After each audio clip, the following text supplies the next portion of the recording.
Hey guys, it's New here. Today I'm gonna share with you a wonderful transmigration anime named The Eminence in Shadow. The main protagonist of the story has two identities. Superficially, he is a poor student in the eyes of his classmates, but secretly he is a super fighter, saving the kidnapped school beauty. Even the powerful special forces are no match for him, though very strong. He does not want to reveal his identity to be a superhero or a big devil. Instead, he enjoys being unnoticed like a shadow, hiding in the darkness to explore the limits of human power. Later, he travels to the other world as he wished. He rules the Shadow Garden, composed of a group of beauties, becoming the leader of the shadow hidden in the darkness. The story begins with Princess Akane being woken up by the alarm clock. She goes to take a hot bath and looks at herself in the mirror with a serious expression, as if she is hiding some secrets. After being taken to school by the driver, Akane immediately puts on a smile. As the most popular girl in school, she draws everyone's attention except for her deskmate, Shadow, who is our main protagonist. He is a poor student in others' eyes, but just such a paltry one gives no interest in the prettiest girl Akane. They've been deskmates for 3 months, but he doesn't even remember her name.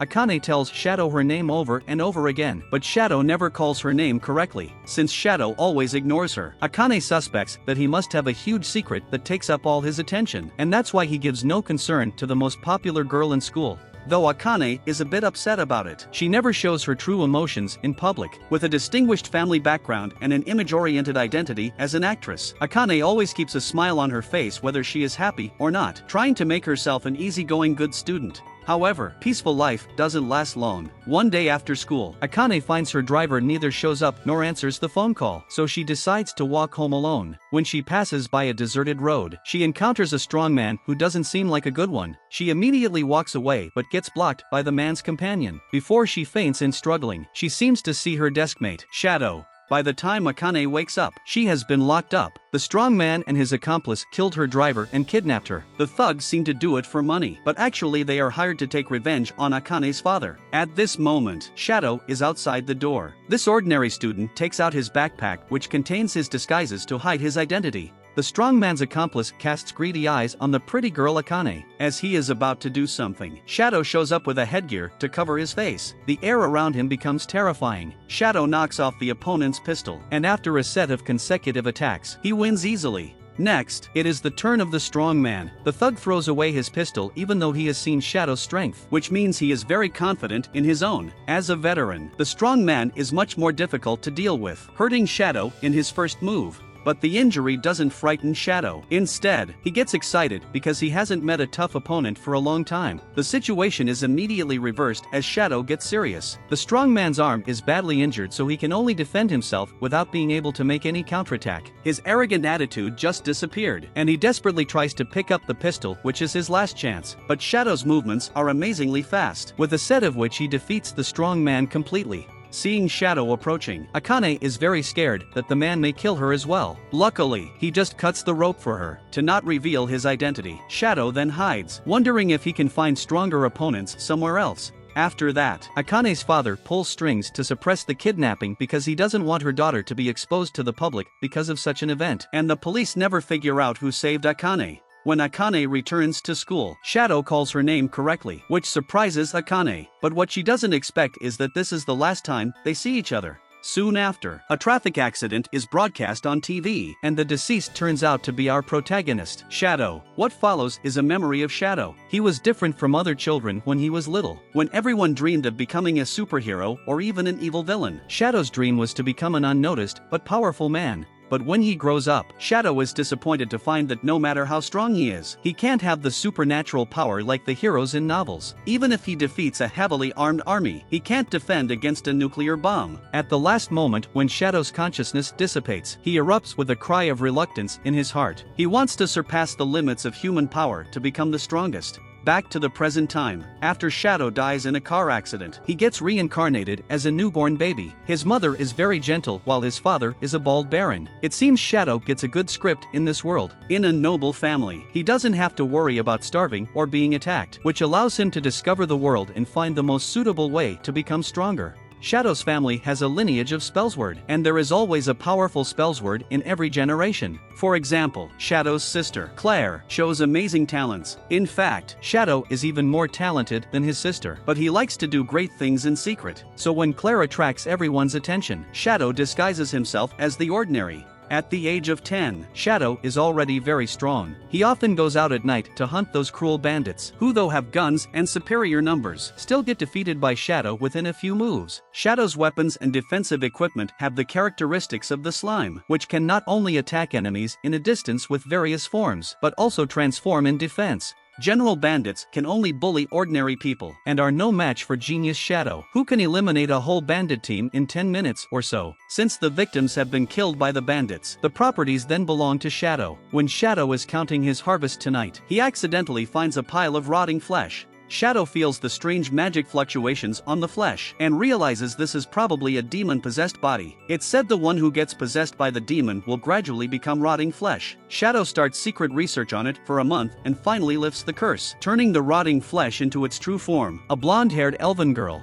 That's when Shadow comes up with an idea. He has been wanting to form his secret power, and the elven girl is his first recruiting target. He falsely claims that the demon-possessed body is actually a hoax. The truth comes from the legend where 3 heroes defeated the demon Diabolos and saved the world, while Diabolos cursed the heroes before he died that their descendants would all become rotting flesh. Diabolos' followers deliberately spread rumors that those who turned into rotting flesh were demon-possessed, so that the world would expel and imprison these heroes' descendants. Therefore, when the followers try to resurrect Diabolos, no hero's descendants will come to ruin it. Shadow can tell the elven girl is burning with the longing for revenge. He seizes the opportunity to name her Alpha, promising to form an army to fight against the cult of Diabolos. Alpha has been brainwashed by Shadow, swearing that she will devote all her life to Shadow. In fact, what Shadow said was all made up. He just wants to form his forces to fight against those powerful but evil organizations. To his surprise, Alpha attaches much attention to the revenge and starts to think about where to make money and recruit.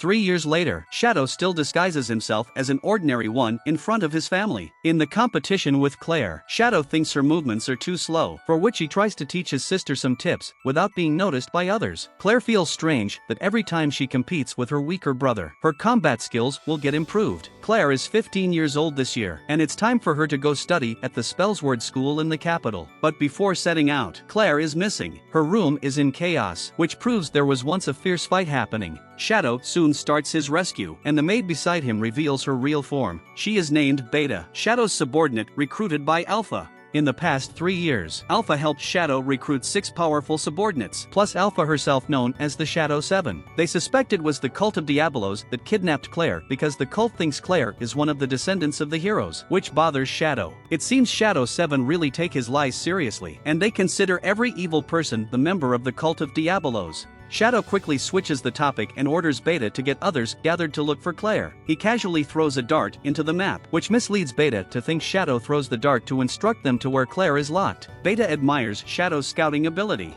As night falls, the kidnapper is interrogating Claire, who he determines is also a demon-possessed person, and the kidnapper wants to find out why Claire has not yet become rotting flesh. When he accidentally learns that Claire's strength improves every time she competes with her brother, he starts to suspect Shadow should be the one who stops Claire from rotting. Claire is worried that the kidnappers will strike at her brother and tries to stop them though she is injured, but she is no match for the kidnapper and gets punched to the ground. Just then, the kidnapper's companion brings bad news that 7 powerful girls broke in, whose strength is comparable to the elite soldiers, and the guards are no match. When the kidnapper rushes out to check, his companions have all been slain. Shadow 7 tell the kidnapper that they are here to defeat the plot of the cult of Diabolos. Shadow's made-up story is unexpectedly of great concern to the kidnapper, who fights with Shadow 7 while asking them where they knew it from. After a few rounds, the kidnapper finds that he is no match for Shadow 7, so he takes a pill that makes him stronger. He pretends to launch a strong attack to distract Shadow 7's attention, seizing the opportunity to flee. The kidnapper thinks he is finally safe, but happens to meet Shadow, who is lost. The kidnapper is actually very powerful, with stronger magic power than Alpha, but who he duels with is Shadow, the one with immense talents. So in the end, the kidnapper loses. The kidnapper eventually gets killed, and his pocket watch with a photo of his daughter is also taken by Shadow. After that, Claire returns home. As she gets recovered, she sets out to the capital for her studies. To Shadow's surprise, Shadow 7 claimed to leave as well for expanding their organization to fight against Diabolos, but Shadow thinks it may be their excuse to leave, since they've grown up to figure out the cult of Diabolos is made up and it's time to stop the childish game. but it doesn't affect Shadow that much. He comes to the capital of the kingdom alone and continues pretending to be ordinary. In his past life as an Earthling, he didn't have superpowers. Now he gets to be reborn in this world with sword skills and magic. He will try his best to achieve the dream hidden in his heart, even just by himself. He wants to be the eminence in Shadow, who can be low profile but has the power to control the whole world. Shadow's disguise is very successful. At the age of 15 he is promoted to the same Midgar Academy as his sister. Because of his mediocre performance, he is assigned to a rundown apartment far from the city center. To not be late, he has to catch the train to school every day. 7 months have passed since Shadow got into the academy, where he met 2 new friends. They made a bet on the school exam, and Shadow, who lost the game, is punished for confessing his love to Princess Alexia. Alexia is so popular at school that there are a lot of excellent boys confessing love to her but getting rejected every day. Shadow isn't worried about getting rejected at all. He will go confessing nervously with his body shivering and cry loud after being rejected. That's how a typical background student will act like. To Shadow's surprise, Alexia turns out to accept his love, which also shocked his 2 friends who are hiding nearby. Therefore, Shadow, though wanting to keep low-key, suddenly becomes the most high-profile student in school. He draws everyone's attention and arises a discussion wherever he goes. The 2 students who encouraged Shadow to confess are now very regretful, as they always feel superior to Shadow and they believe they would succeed if it were them who approached Alexia.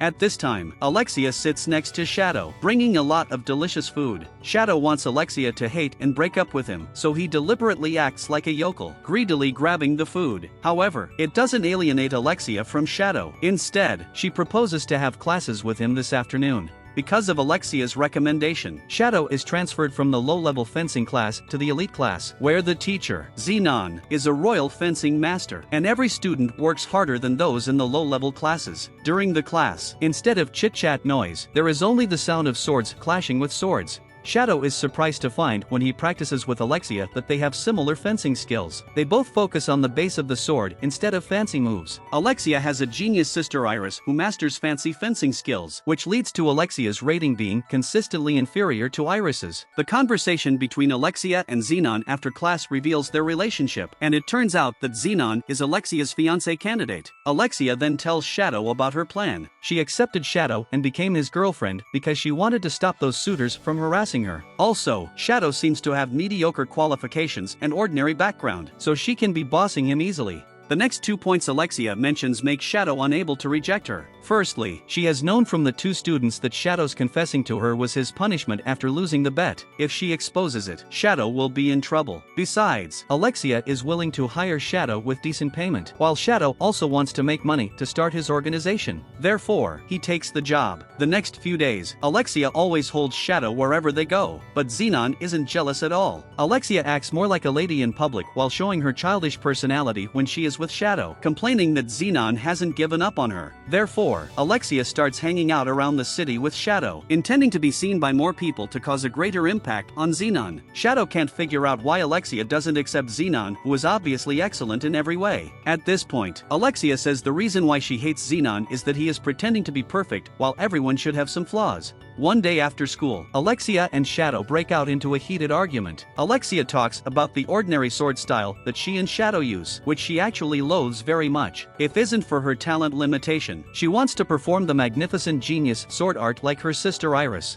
Shadow tries to enlighten Alexia that she should just be herself instead of caring too much about others' opinions, which provokes her when she lost to her sister Iris. That's how Iris comforted her, but it hurt Alexia's self-esteem. Shadow tells Alexia that he cares about neither the genius swordplay nor the disaster causing heavy casualties that attracts public attention. He only cares about mastering the basics of the sword skills, while his subtext is that he pursues a low-profile but powerful life which is just like basic swordsmanship. Alexia obviously doesn't get it, and she was enraged by the argument, deciding to end the relationship with Shadow. Shadow is fine with it, but the 2 students are annoying. They keep throwing questions like if Shadow is sad or not, and what has he done with Alexia as her boyfriend. Just when they are walking to the gate, they are blocked by Xenon, whose words shock and frighten them. It turns out that Alexia hasn't been back to her dorm since yesterday, and Shadow has become a suspect in kidnapping her because they had been together yesterday. Shadow meekly kneels down, noticing that he and his 2 classmates have been surrounded by heavily armed soldiers. Meanwhile, Princess Alexia wakes up from a coma and is fitted with a magic shackles. Alexia sees a monster imprisoned in the next cell, and the monster doesn't seem to be willing to be seen like this by Alexia, turning his head to avoid the princess's sight. At this time, a researcher shows up. This crazy man is responsible for watching over Alexia. His neurotic words reveal a piece of important information that Alexia's royal blood can be used in the research of resurrecting the demon Diabolos. The researcher draws several tubes of Alexia's blood, and he keeps talking to himself in a frenzy, complaining about his master for sabotaging his research, which makes him even more furious. So he begins to vent on the monster in the cell. Alexia can't bear to see the monster suffering, calling the researcher back to draw her blood. The researcher then forces Alexia to eat because the longer she lives, the more blood she can provide. The monster silently watches it, with tears in his eyes. Meanwhile, poor Shadow is mistaken as the kidnapper, being brutally interrogated by the knights. But Shadow is neither afraid nor angry. Instead, he enjoys playing the coward. Shadow cries and begs for mercy, completely disguising himself as an ordinary person. Several days pass by. Xenon reports the results of the interrogation to Alexia's sister Iris. Shadow knows nothing and the strength he shows is too weak to beat Alexia, so they both agree that Shadow is most likely not the kidnapper. But Iris is so vigilant that she sends the knights to follow Shadow after releasing him. At this time, a quarrel in the school attracts Iris's attention. Through the window, she sees Shadow's sister Claire trying to defend her brother, claiming that her brother will never kidnap the princess, and she's gonna duel with the knights who interrogate Shadow. Other students try hard to stop her. Iris can't help thinking of how close she was with her sister Alexia, who then gradually distanced from her. Meanwhile, Alexia is very weak, because the researcher has been drawing blood from her but only giving her some non-nutritious rice. Shadow is no better than her. He is thrown out by the knights and covered in scars. On the way back to his dormitory, Shadow senses someone spying on him. Just then, a mysterious girl shows up to help him solve the stalker. Soon the mysterious girl appears in Shadow's dormitory. She turns out to be the leader of Shadow 7. Alpha, seeing Shadow is hungry, she brings him a burger and watches him eating with strong affection. Alpha tells Shadow that their organization has expanded a lot and is trying to catch up with the cult of Diabolos. Shadow thinks Alpha is just being kind to play the game of kindness fighting with evilness, never expecting the cult of Diabolos made up by him does exist, but he enjoys playing as a dark hero, casually asking about the recent achievements of the organization. Alpha tells Shadow that the knights and the cult of Diabolos are closely concerned with each other. Who might be the real kidnapper? They are now drawing Alexia's blood to plot a huge conspiracy. Before leaving, Alpha asks Shadow if he wants to kill the two knights who interrogated him. Shadow decides to let them go for the time being, because others can easily suspect that he is the criminal who takes revenge on the interrogators. A few more days with hidden turbulence pass by. Shadow quietly gets rid of the new stalker. With the decent money he made from Alexia, Shadow has been buying antiques to set up his secret stronghold whenever he has time. Just then, a hot girl sneaks into the stronghold, who turns out to be the elf girl Beta, ranking second in Shadow 7. She has always admired Shadow and reveals to him that they've gathered hundreds of people in the royal capital, ready to attack the various strongholds of the cult of Diabolos at the same time. Shadow is shocked, thinking that these people are all actors hired by his companions. In fact, they are all elites carefully recruited by Shadow 7, and this will also be the first large-scale external battle organized by them, in which all members of Shadow 7 will join. Shadow interrupts Beta, saying that he will not miss such an exciting game and taking the initiative to attack. The members of the cult of Diabolos who have been undercover in the nights don't even know they are about to die, throwing Alexia's shoes over to frame Shadow for kidnapping when Shadow shows up again. At this moment, two corpses appear in front of them, which turn out to be the stalkers who spied on Shadow. He takes the advantage of the distraction of the knights to launch an attack. The two knights are the ones who tortured Shadow when interrogating him, and it's their retribution that they died in Shadow's hand. Meanwhile, Shadow 7 launch an attack on the cult of Diabolos, and the royal capital is completely thrown into chaos. The researcher gets furious because he realizes that he is about to be exposed, and he has no time to do more experiments. He then directly injects Alexia's blood into the monster's body, which immediately gets enlarged. The monster soon kills the researcher. After he cuts off the magical locking device on Alexia, the monster drills out through the underground. Alexia, who has regained her freedom, meets Xenon, and Xenon is exactly the real criminal who led the kidnapping. He intends to use the research result of the royal blood to exchange for benefits to become one of the 12 knights of the cult of Diabolos. Alexia is so upset that she abandons the basic sword skills she is familiar with, trying to defeat Xenon with the more lethal genius sword skill. However, there is a huge strength gap between her and Xenon, who knocks Alexia out with little effort. At this desperate moment, Shadow shows up. A fierce battle is about to begin. Elsewhere, the enlarged monster is besieged, but neither the muskets in the hands of the soldiers nor the swords in the hands of the knights can defeat the monsters. What's worse, the monster not only became larger, but also gained a powerful regeneration ability. Princess Iris also joins the battle, and her strength ranks very high in the kingdom, which finally makes the monster fall to the downside. She unleashes a sword of genius that combines speed and destruction, hoping to kill the monster completely before its regeneration.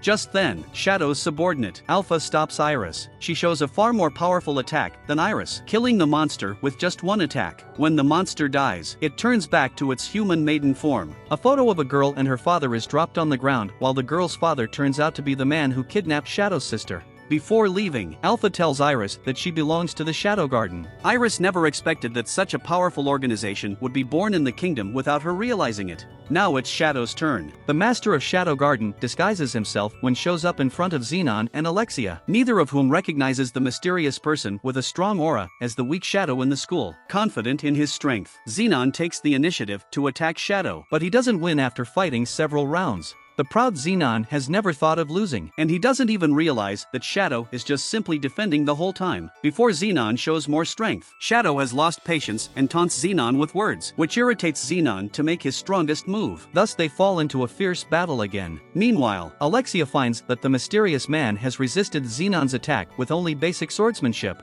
Alexia was once frustrated because her basic swordplay was not comparable to Iris's innate talent, but now she seems to regain her confidence. The battle between Shadow and Xenon also reaches a result. Shadow defeats Xenon's gorgeous swordsmanship with his ordinary swordplay. Xenon asks who Shadow is, and Shadow tells Xenon that he is from the Shadow Garden that specializes in hunting members of the Diabolos cult. This is the first time Alexia has heard about the Shadow Garden and the cult. That's when Xenon makes a final struggle, taking a strength-boosting drug. After a painful wail, he completes his transformation like how Son Goku transforms into Super Saiyan in Dragon Ball. The drug has greatly improved Xenon's strength and confidence, and he is sure that he will win this battle. Soon Xenon launches a more lethal attack with his body glowing a blinding red, which makes Alexia unable to see the details of the battle. Just then, the exciting moment finally comes, as Shadow easily breaks Xenon's attack with his magic glowing purple. Xenon is shocked to find that Shadow's magic power is at least 10 times stronger than his. Shadow tells Xenon about his hard-earned insights. In Shadow's original world, no matter how hard he practiced, it was impossible to block the exploding nuclear bomb with his physical body. So he has been telling himself that if he doesn't want to be killed by a nuclear bomb, he must make himself as strong as a nuclear bomb.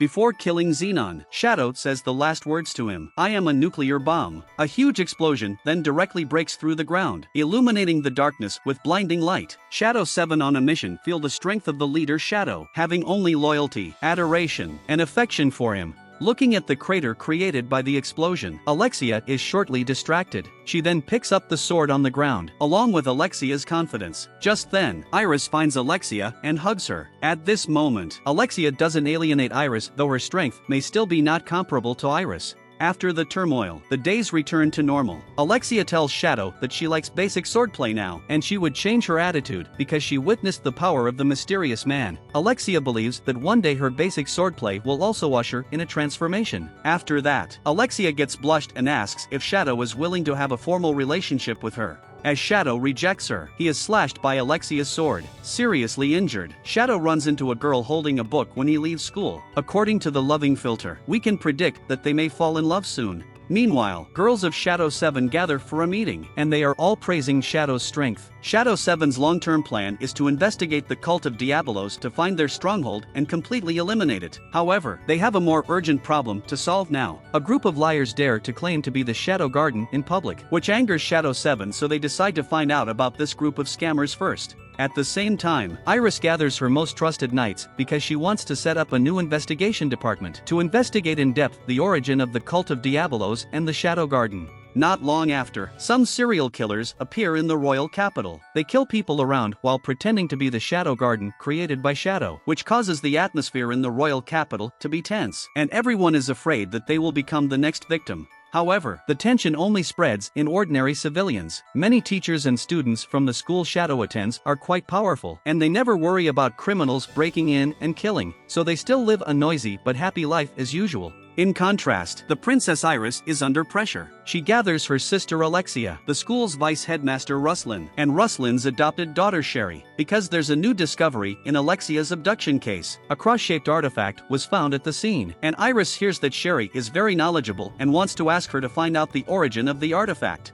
Encouraged by her adoptive father Ruslan, Sherry accepts the task. Iris sends a newly formed Crimson Knight to protect Sherry, and Alexia also joins the investigation against the kidnappers. A new crisis is coming. After school, Shadow is dragged by two classmates to go shopping and happens to see a store launch a new product named chocolate. Shadow did not expect that there would be chocolate in this world, so he wants to buy some to taste, but the store has been viral and there is a long queue. Just then, Nu, a staff at the store, approaches Shadow and invites him to participate in a questionnaire alone. Soon Shadow senses that something is wrong. Nu is not as enthusiastic as just now, ignoring him the whole time. Led by Nu, Shadow sees a group of respectful waitresses, as well as Gamma, an old acquaintance of Shadow. Only then does Shadow realize that the store is run by Shadow 7. Many years ago, Shadow told Gamma something about his past life, including how to make chocolate and various snacks. Gamma is intelligent and manages to make the chocolate. She also founded a big department store with her excellent business talents. Shadow is delighted to sit on the throne that Gamma prepares for him, with more than a dozen beautiful girls kneeling in front of him. At this moment, Shadow is like an emperor with a luxurious harem. Then, Gamma brings more good news to Shadow. She launched a home delivery shopping service for orders above 9.9 according to the sales method that Shadow talked about. Now her business has spread in and outside of the kingdom, earning an amazing fortune of up to 1,200,000,000 for Shadow. Gamma worships Shadow blindly, and even an ordinary act of Shadow will be interpreted by her as a wise one. For example, Shadow just comes to buy chocolate this time, but Gamma thinks he's here to investigate the imposters disguised as Shadow Garden. She then sends Nu to help Shadow investigate it. Until now, Shadow realizes someone has been impersonating them. Since Shadow has spent too much time with Gamma, he and his two classmates are about to miss curfew. While running hard, Shadow hears a fight. He suspects the imposters may show up, so he makes a huge sacrifice to lie to his classmates that he can't hold back anymore and needs to relieve himself in the alley. At Shadow's urging, the two classmates decide to rush back to school first. They vow to keep Shadow's pooping on the street secret. At this moment, they seem like in the tragedy of being separated by death. After that, Shadow changes into his disguise. In the high air, he sees Alexia fighting the mysterious imposter. When Alexia just knocks down one, more reinforcements are coming. At the critical moment of Alexia under siege and being about to die, Shadow shows up and scares off the imposters with his super strength. Alexia is so badly injured that she faints before she can ask Shadow's identity and purpose. Shadow then catches up with the imposters and kills them, leaving only one living man for Nu to interrogate. The imposter sneaks up on the seemingly weak Nu, but he doesn't expect to be defeated by her in one move. Soon after, the headquarters of the imposters get informed of their missing. A battle is about to start. When Alexia reports her latest findings, Iris learns that someone is impersonating the Shadow Garden to kill people. Iris tells Alexia that she will eliminate all forces that undermine the stability of the kingdom, including Shadow Garden and the Diablos cult.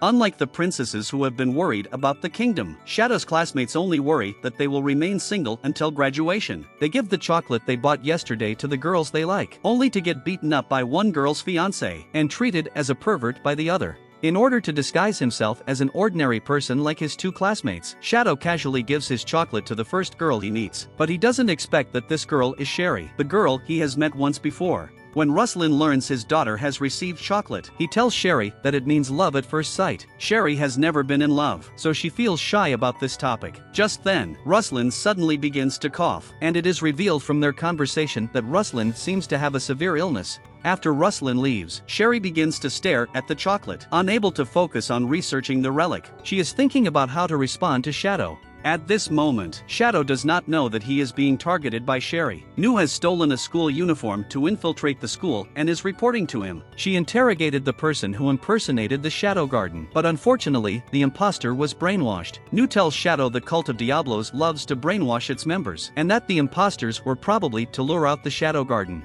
Recently, the Shadow Garden has just tracked down Rex, a named first child of the cult, who is secretly taking action in the royal capital. Shadow still feels that the cult of Diablos is just made up by himself, so he does not listen carefully to Nu's intelligence the whole time. Not long ago, two of Shadow's classmates helped him sign up for the school tournament, which makes Shadow a little excited, and he has begun to think about how to perfectly play ordinary in the game. New looks at the calm Shadow. Recalling that Shadow 7 once said that Shadow can always think of battle plans quietly, she misunderstands that Shadow has already thought of a way to deal with the cult of Diablos, which makes her admire Shadow even more. As the tournament begins, Shadow's sister Claire starts her winning streak, and everyone is discussing who is stronger between Claire and the student council president Rose. Coincidentally, Rose happens to duel with Shadow, who is very satisfied with his opponent, and he has prepared the perfect disguise plan. Rose's movements are as slow as turtles in Shadow's eyes. He throws a bag of plasma into his mouth and then fakes himself being beaten and vomiting blood.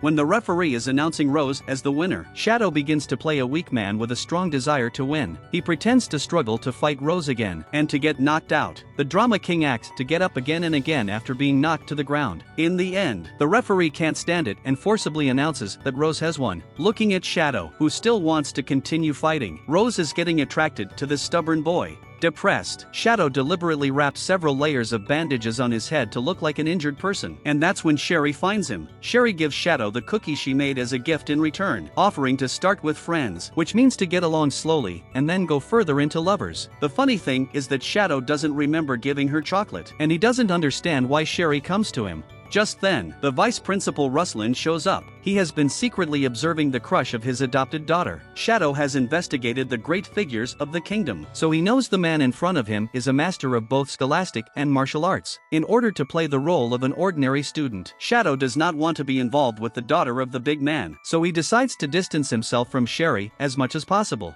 But the reality is going in the opposite direction. Sherry can't help missing Shadow when she returns to the dormitory. Just then, the figure of Shadow's gossip girlfriend Alexia flashes through her mind. Meanwhile, Alexia is drinking a new popular drink, coffee, and she likes unsweetened black coffee the most. Just then, Sherry suddenly comes to her door. The two girls have very different preferences for coffee. Sherry likes to add a lot of sugar to coffee, but their preferences for boys are very similar. Sherry asks Alexia if the gossip between her and Shadow is true. Alexia explains that they are just pretending to date, which makes Sherry very happy. Alexia then realizes that Sherry also likes Shadow, and the proud Princess Alexia feels jealous for the first time in her life. Shadow doesn't know that he has become a rage among many girls. His classmates are gossiping every day while Shadow has no intention of joining the discussion at all. The only thing he cares about is when he can play dumb again. Soon the opportunity comes to Shadow when Rose presides over an election meeting for student council officials. On this day, the cult of Diablos launches an attack on the school, and a red light mask completely envelopes the school. Shadow is the first to realize that he can't use magic, and then several attackers rush into the classroom. Rose, being unable to use magic, is no match for them at all. At the critical moment, Shadow blocks the fatal blow for Ross. The Drama King starts his show again.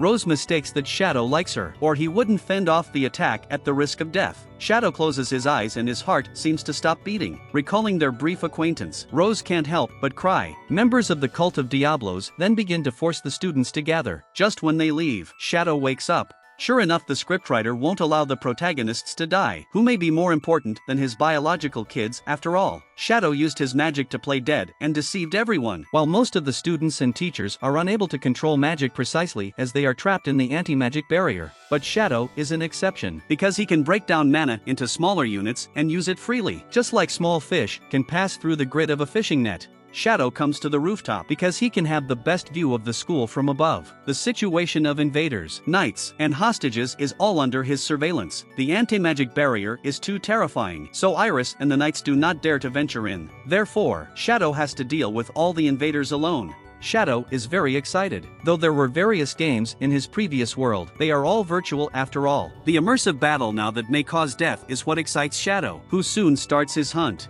Meanwhile, the members of the cult also take action. The elite of the cult Rex, mentioned by Nu not long ago, wants to kill Sherry and snatch the mysterious artifact from her. Fortunately, two high-ranking knights arrive in time, who took the orders of Princess Iris to protect Sherry. These two knights are stronger than the regular students and teachers in the academy, and they buy Sherry some valuable time to flee. However, Sherry is so clumsy that she attracts the attention of the cult several times. Fortunately, Shadow also notices Sherry, and every time the cult discovers Sherry, Shadow will secretly kill them. The slow girl Sherry thinks she has never been discovered. Now she is going to her adoptive father Ruslan's room to look up the documents and investigate the anti-magic barrier. The funny thing is that though Shadow helps Sherry solve the cult members along the way, the careless girl still falls down when not being chased. Shadow can only show up to catch her. The first thing he says to Sherry is to take off the slippers that make noises. Under the protection of Shadow, Sherry successfully traces the origin of the barrier. There is an ancient artifact called the Eye of Avarice, which has the capacity of absorbing the magic of the nearby people. The Eye of Avarice can also remember each person's mana characteristics, so those intruders can use mana normally.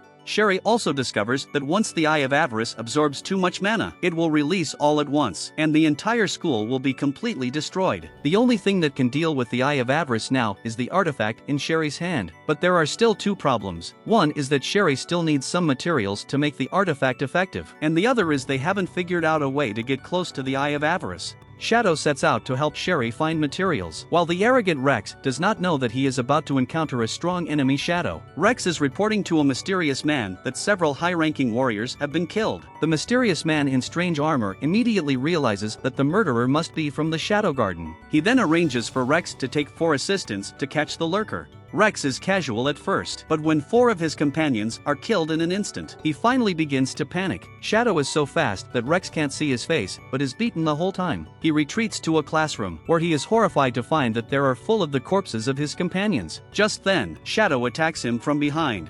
After dealing with Rex, Shadow goes to Sherry's room to collect materials, where he happens to meet Nu, who then reports to Shadow that the kingdom's reinforcements have a dispute over the command, and most members of the Shadow 7 are now absent from the royal capital. Shadow is very calm after listening to it, and dealing with a huge organization alone makes him enjoy it even more. Shadow details his plan for the battle, which raises Nu's admiration for Shadow to another level. She does not know that Shadow's intelligence about the Eye of Avarice comes from Sherry's research. As the atmosphere in the academy is getting tense, a fierce war is about to break out. Shadow brings Sherry the materials she needs, and Sherry finally creates a special device that can restrain the Eye of Avarice. The girl comes to the hall through a secret passage, and she throws the device hard at the leader of the intruders. In an instant, the red light that enveloped the school disappears, and the students, finding some of their magic power recovered, immediately rise up to resist. At this moment, Shadow finds the leader of the intruder, whom he recognizes as the adoptive father Ruslan of Sherry, based on the way he walks.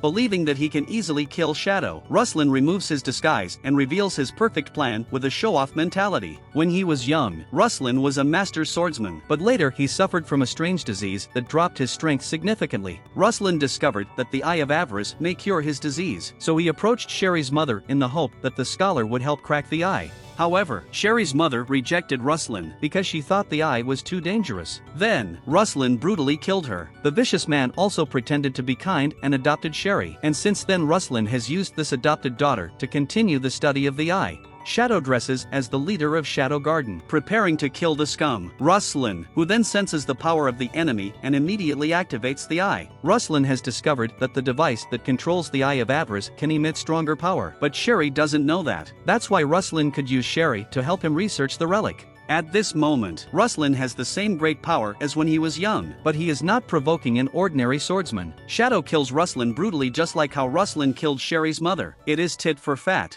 As Shadow is about to leave, he encounters Sherry, who is so saddened by her adoptive father's death that she doesn't recognize Shadow Garden's leader as Shadow. Worried that Sherry would be more grieved to know her adoptive father was a bad person, Shadow leaves without saying anything. After the incident, Sherry decides to study in another city. Shadow is also about to leave the city. Alpha writes to inform her companions to assemble at the Sacred City, where she discovered important information. Here I'm gonna focus on Epsilon from Shadow 7, who is very dissatisfied with her figure. Therefore, she often uses slimes that can change shape to disguise her plump pectorals, and she is ready to seduce Shadow with her disguised sexy body. All girls in Shadow 7 are very obsessed with Shadow, which causes them to be jealous of each other. Beta notices that Epsilon is using slime to disguise her figure and immediately throws back her shoulders to show her F-cup. They decide to go to the Sacred City to compete with each other. Coincidentally, Princess Alexia, who coincides with their destination, is about to go to the city for a big event. Alexia drags Iris to Gamma's department store to shop before departure, where the sexy lingerie shocks Iris, who is very conservative and adamantly disapproves of her sister wearing it. But Alexia doesn't listen to her sister's advice at all, and she is very confident in her figure. Speechless, Iris suspects that her sister is in love. Actually, the student council president Rose is the one in love. When Shadow blocked an attack for her, Rose mistakenly thought Shadow liked her, and since then, she has followed Shadow wherever he goes. Shadow runs into Rose on his way to the sacred city, and Rose surely follows him as she would even go to the restroom with Shadow. Meanwhile, Shadow is thinking women will only impede his fighting efficiency, but Shadow worries that if he tells the truth, he will be hacked to death by Rose. After all, once a woman is angry, she is 10,000 times more terrifying than the Demon King. After arriving at the sacred city, Rose drags Shadow to a cartoonist's book signing session, where Shadow is shocked to see the cartoonist's works, a series of popular manga on Earth, such as Dragon Ball, One Piece, Naruto, Demon Slayer, and so on. Shadow suspects that there are other transmigrationers in this world, and when he takes the manga to meet the author, he sees an acquaintance. The author turns out to be Beta from Shadow 7. Beta has always liked literature, and Shadow once talked to her about the manga he had read on Earth, but he didn't expect the girl would copy them. Shadow has to abandon the speculation that there are other transmigrationers. Right now, he is in a hot spring to expel the fatigue after a long journey. This is a mixed hot spring where Shadow meets Alexia. The princess is very confident in her figure and has been putting on various poses to seduce Shadow. Nonetheless, Shadow doesn't even open his eyes, and in turn teases Alexia, questioning if she is obsessed with his big thing. Alexia is shocked by Shadow's cheekiness. Soon the largest church is hosting a big event in the sacred city, where each registered fighter will summon a hero's soul that defeated the Demon King Diablos while alive. The stronger the fighter is, the stronger soul he can summon. While attending the event as a guest, Alexia is struck by the huge pectorals of Beta. In terms of the body figure, the proud princess has completely lost to Beta. Alexia vows to exercise her pectoralis muscles when she returns, and then an accident happens. Rose secretly signed up for Shadow, who is worried about exposing his real strength once he summons the strongest hero. Hence, he secretly transforms into the leader of Shadow Garden to sabotage the event. To everyone's surprise, Shadow summons the Calamity Witch Aurora, who is rumored to be as terrifying as Diablos. Even such a strong opponent loses to Shadow while he hasn't exposed his full strength. After Aurora's defeat, a portal suddenly appears, sucking Shadow in. At this moment, Alpha shows up with the members of Shadow Garden, who capture some of the church leaders, and Beta, who is disguised as a famous cartoonist. They then enter the portal. Alexia and Rose, eager to know what is going on, follow them. But Alexia happens to fall on Beta when she teleports, and she accidentally touches Beta's pectoralis muscle, which makes Alexia feel very frustrated again. Alpha doesn't make trouble for Alexia and Rose because she has more important tasks during this trip. According to the ancient documents she found, this place is called Sanctuary, where the left hand of the Demon King Diablos is sealed. The next words of Alpha surprise everyone. The hero who defeated Diablos, Olivier, was actually the ancestor of Alpha, and she knows the secrets of the cult of Diablos. Alpha then destroys the Sanctuary's magical core, allowing Olivier's sealed memory to reappear. The Diablos cult obtained some of the Demon King's cells, which they tried to use to increase human power, but most of the experiments failed, and Olivier was a rare survivor at the time. The cult drove Olivier to cut off Diablo's left arm, but their real goal was to crack Diablo's amazing regenerative abilities. By researching Diablo's left arm, the cult developed a drug that could help them obtain eternal life. There were two flaws in the drug. It must be taken once a year to maintain the effect, and it could be produced only 12 beads per year. Eventually, only the 12 Knights of Round of the cult were eligible to take the drug. One of the church leaders, Nelson, has other identity as the Knight of Round, who have been continuously researching to overcome the drug deficiencies. And one reason why Shadow 7 became monsters when they were little is that they are descendants of heroes, while the other is they were about to be the follow-up experiments of the cult. The exposed Nelson controls the enchantment of Sanctuary and randomly teleports the people around Alpha, leaving only the Orc Delta in Shadow 7 by Alpha's side. Nelson is very confident in facing them, as the closer he gets to Sanctuary Center, the stronger his power is, while Alpha and the others will be sucked away from their magic and lose their combat power. In an instant, Nelson splits into countless copies of himself ready to kill his opponents. However, the Knight of Round didn't expect that Delta alone could kill all of his doppelgangers without Alpha even making a move. Epsilon, who though was teleported, is confident in the strength of her companions, and instead of going to support Alpha, she has been consulting ancient documents with others. When their magic power is sucked away by Sanctuary, the slime equipment on them is affected. Hence, the others see the slime that Epsilon used to disguise the pectoralis muscles, but they just pretend they didn't see it, for fear that Epsilon would kill them. After gathering the information they need, they quickly leave the center to join Alpha. Meanwhile, Nelson, seeing that his opponent is getting stronger, releases the sealed Olivier for a decisive battle. But Alpha has already got the information she needs, so she does not intend to continue the battle at all, directly leaving with her companions. Nelson, fearing the strength of Alpha and her companions, does not dare to chase after them. Just then, Sanctuary is alerting that someone has broken into the central area, and the one turns out to be Shadow, along with the Calamity Witch Aurora, who is only part of the soul and does not have a complete memory. She was sealed by the Diablos cult in Sanctuary for research, and when Shadow met this poor woman, he decided to help her regain her freedom. Now, the biggest problem for Shadow is the Olivier brought by Nelson. In Aurora's mutilated memories, Olivier is quite strong. She tells Shadow that they can't defeat this formidable enemy, but Shadow's power far exceeds her expectation, and he eliminates Olivier with just a few injuries. At this moment, Nelson summons countless Olivier's copies. No one could imagine that he has so many copies of ancient heroes. If it's someone else facing the situation, he would be shocked and scared. But for Shadow, this level of opponent only cheers him up a little. In the face of absolute strength, all trickery is meaningless. Shadow condenses magic power to break through the enchantment, and destroys the entire sanctuary with a sword while killing replicas.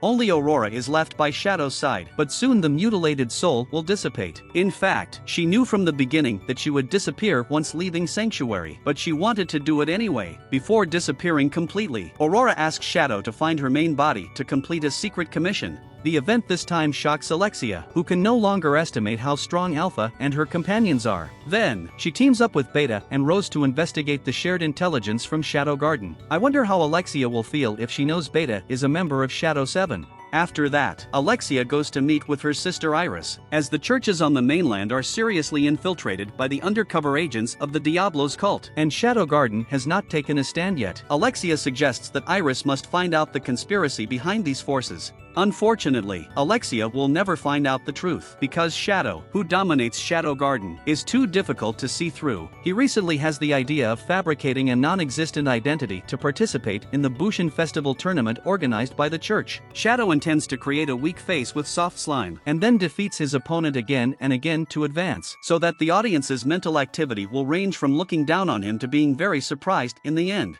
The day before the competition, Shadow packs a lot of food at McDonald's. Shadow 7 has developed a lot of food and goods on Earth based on what Shadow saw in his past life. When Shadow was about to go home for a big meal, he bumps into Rose on the way. From their conversation, it's revealed that Rose's country pursues art rather than force, and Rose practices martial arts against the king's order because she was saved by a mysterious person when she was a child. And since then, she has longed for the power to protect others. But Rose doesn't know the mysterious person was actually Shadow. Soon the tournament begins, but two accidents occur. One is that Shadow's disguised low-level fighter keeps winning, making the audience completely unbelievable. The other accident is related to Rose, who absconds after stabbing her fiancé. Alexia comes to Beta. She pulls her by the collar and asks her to investigate what happened to Rose. Beta reluctantly agrees while tidying up her clothes, looking like she doesn't want to get involved in the trouble. In fact, Shadow Garden has been keeping an eye on Rose, and Alexia receives Rose's movement just after leaving Beta. During the time of Rose's disappearance, the tournament continues. When Shadow is watching the game, he encounters a mysterious woman named Beatrix who is looking for her missing niece. Shadow finds that she looks exactly like Alpha, and the combat power she inadvertently displayed is quite strong. Right now, Shadow is in a hurry to disguise himself to join the competition, and thus does not have much entanglement with Beatrix. After Shadow changes his look, he encounters his opponent, a man named Goldie with decent strength. Since every time he meets a strong enemy, Goldie will actively abstain. He has never lost to others through battles, nicknamed the Myth of Undefeated. Golden shows his strongest trick, trying to win both the competition and the worship of others. Just then, Shadow sneezes, causing the weapon to poke Goldie and thus defeats him. Shadow once again disguises his victory as an accident. Meanwhile, covered in injuries, Rose is unable to hold on. As she recalls, the truth finally becomes clear. Not long ago, Rose went to see her father, but to find her fiancé Perv took control of the old king. Rose decisively attacked Perv, only to be framed by Perv and his accomplices. While Rose is wanted, she also faces another tricky problem. Like Alpha, Rose is also a descendant of heroes, and she has been hovering out of control at any time after being injured. That's when Rose meets someone who changes her life. Shadow, dressing up as the leader of Shadow Garden, helps her back to her senses, for which Rose is so grateful that she decides to continue her unfinished mission. after Shadow saves Rose, he changes into a low-profile form to participate in the competition. His opponent this time, Anne Rose, is quite strong. She has been observing Shadow's matches and found that Shadow seemed to gain his victories by accidents. But in fact, Shadow also had some very hidden attacks, which were too fast for ordinary people to detect. And Rose knows that Shadow is not easy to deal with, so she uses her strongest tricks right away. However, the gap in strength between them is too big, and Shadow creates another accident to easily defeat her. Perv, who is watching the battle, gets very concerned about this and immediately orders to investigate this mysterious contestant. When Anne Rose is getting treated after the competition, she offers generous deal to invite Shadow to join her home country because she admires him very much. However, Shadow has his powerful Shadow Empire, so the temptations offered by Anne Rose fail to impress him. Soon comes the day of the final of the tournament, during when Perv intends to control the king to assassinate Iris's father, and thus provokes a war between the two countries to seize power while the chaos is in place. However, there are many variables in his plan, the first of which is that Iris invites Beatrix as an audience. Perv has heard of this woman, who is nicknamed Martial Goddess and is stronger than Iris. Therefore, Perv kind of fears Beatrix. Another variable is Shadow, who disguises himself as a passerby all the way to the finals. During the duel, Princess Iris has been warning herself. It seems no matter what defensive posture she poses, she always has the illusion that she will be killed. Iris has always been proud, and she can't accept that she will throw in the towel before she fights, so the princess shows her strongest blow, but to get her neck grabbed by the opponent easily. Hence, the winner has been decided in one round.